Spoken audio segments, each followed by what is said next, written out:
How does one attain peace amidst the chaos of the world? Is it even possible to live a life where nothing affects you, where no storm can shake your inner calm? This is a question often posed to those who walk the path of wisdom.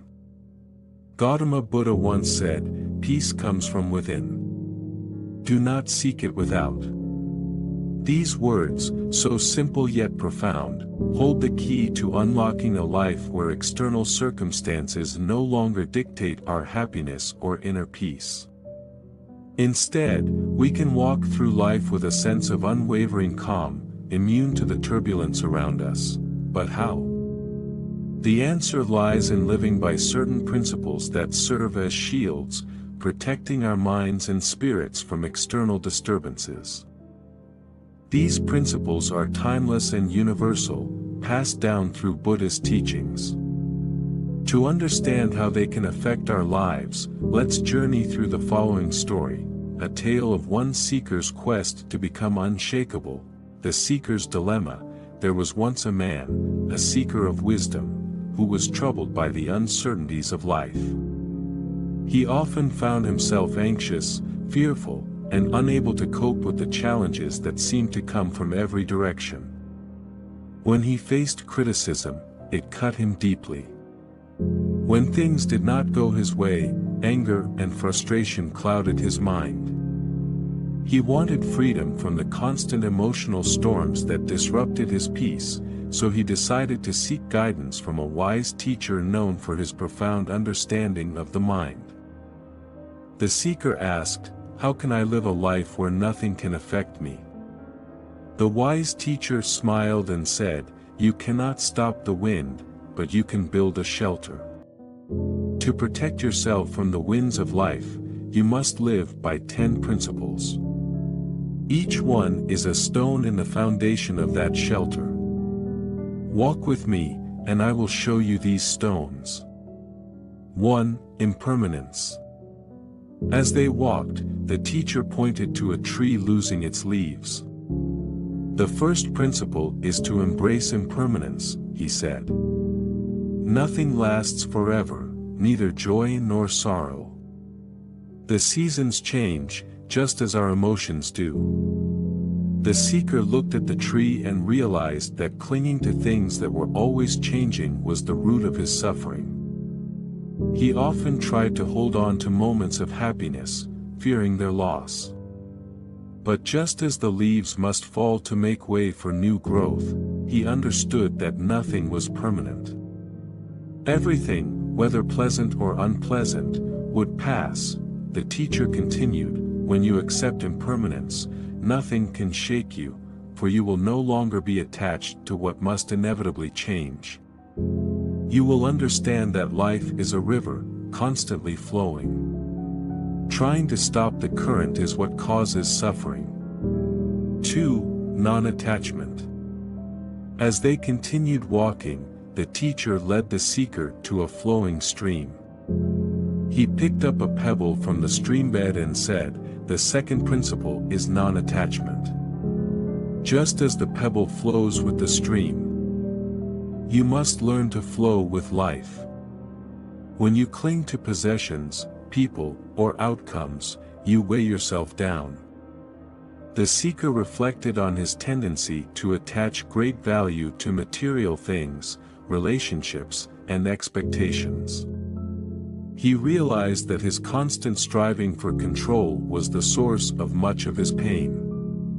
The more he tried to grasp onto life, the more it slipped through his fingers.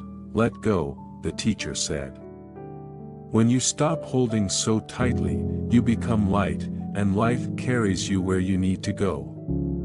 Nothing can affect you because you are no longer trying to control the uncontrollable." 3. Compassion. As they walked further, they came across a small bird with a broken wing. The teacher gently picked it up and placed it in a safe spot. "The third principle is compassion," he said. "Compassion for all living beings, including yourself. When you live with compassion, you are not disturbed by the actions of others. You understand that everyone is suffering in their own way. The seeker had always been quick to anger when others wronged him. But now, he saw that anger only harmed him, while compassion could heal both him and others. When you respond with compassion instead of anger, no one can disturb your peace, the teacher said. You remain unaffected because you see others not as enemies, but as fellow travelers on this difficult path of life. 4. Mindfulness. The teacher and the seeker arrived at a quiet garden. Sit here, the teacher said. The fourth principle is mindfulness, awareness of the present moment. Too often, we live in the past or the future, worrying about what was or what will be. But the present moment is all that truly exists. The seeker closed his eyes and focused on his breath. He felt the cool air entering his lungs and the warmth of the sun on his face. For the first time in a long while, he was fully present. When you live mindfully, the teacher explained, nothing from the past or future can disturb you, for you are anchored in the now. The present moment is your refuge. 5. Right speech. They continued their journey, and soon they encountered a group of people arguing. The teacher stopped and said, the fifth principle is right speech. Words can build or destroy. Many conflicts arise simply because we speak without thought, driven by emotion. The seeker thought about the times he had spoken in anger, causing harm to others and himself. He realized that words, once spoken, could never be taken back. Speak only when necessary, the teacher said, and when you do, let your words be kind, truthful, and beneficial. When you practice right speech, you are free from the chaos that careless words create. You will find that much of what troubles you can be avoided by simply choosing silence or wisdom in your speech. 6. Patience. As they walked further, the seeker noticed a tree growing slowly, its roots deep in the earth.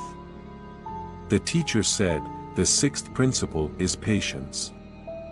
Just as the tree takes time to grow, so do we. Impatience creates frustration, but when you are patient, you cannot be shaken by delays or obstacles. The seeker reflected on his tendency to rush through life, always wanting immediate results. He realized that his impatience had only brought him stress and disappointment. When you are patient, the teacher said, you understand that everything unfolds in its own time. You are no longer affected by the pace of life, for you know that every moment has its purpose. 7. Right action. They came upon a person struggling to lift a heavy load. The teacher helped the person, and then turned to the seeker and said, the seventh principle is right action. Do what is right, regardless of how others behave. When you act in accordance with your values, you are not swayed by the actions or opinions of others. The seeker had often been influenced by what others thought or expected of him. He realized now that this had led him away from his true path. Right action brings peace, the teacher said. When you live in integrity, external circumstances cannot disturb your inner calm. You are unshakable because you know you have done what is right. 8. Equanimity. As they approached a hill, the teacher paused to admire the view. The eighth principle is equanimity, he said. This means maintaining a balanced mind, no matter what happens. When you are praised, you do not become proud. When you are criticized, you do not become angry. You remain steady, like a mountain. The seeker realized that he had often been at the mercy of others' opinions, his mood rising and falling based on external validation. But now, he saw that true peace came from within, not from the approval or disapproval of others. When you cultivate equanimity, the teacher said, nothing can disturb your peace. You are unaffected because your sense of self-worth does not depend on external circumstances. 9. Gratitude. The teacher led the seeker to a small, clear pond. The ninth principle is gratitude, he said. When you are grateful for what you have, instead of focusing on what you lack, you are free from dissatisfaction. Gratitude transforms every moment into a gift. The seeker had often focused on what was missing in his life, leading to a constant sense of discontent. But now, as he looked at the pond, he felt a deep sense of appreciation for its simple beauty. Gratitude is a powerful shield, the teacher said. When you live with gratitude, nothing can disturb your inner peace because you are always aware of the abundance that surrounds you. 10. Acceptance. Finally, they reached a peaceful meadow. The teacher turned to the seeker and said, the 10th and final principle is acceptance. To accept life as it is, without resistance or judgment, is the ultimate freedom. Resistance creates suffering, but when you accept what is, you are no longer affected by it. The seeker understood now that much of his suffering had come from resisting reality, wishing things were different than they were. But by accepting life as it unfolded, he could find peace in any situation. When you practice acceptance, the teacher said, you flow with life, rather than against it. Nothing can affect you, because you have surrendered the need for control. The seeker's transformation. The seeker thanked the teacher and left, carrying the 10 principles with him. As he journeyed through life, he found that he was no longer disturbed by the things that once troubled him. Criticism no longer stung. Disappointment no longer lingered. Thanks for watching. Hope enjoyed this video. Don't forget to subscribe to my channel for more content like this. Just click the subscribe button below and hit the notification bell so you never miss an update. Also, feel free to leave a comment and let me know what you'd like to see next. See you in the next video.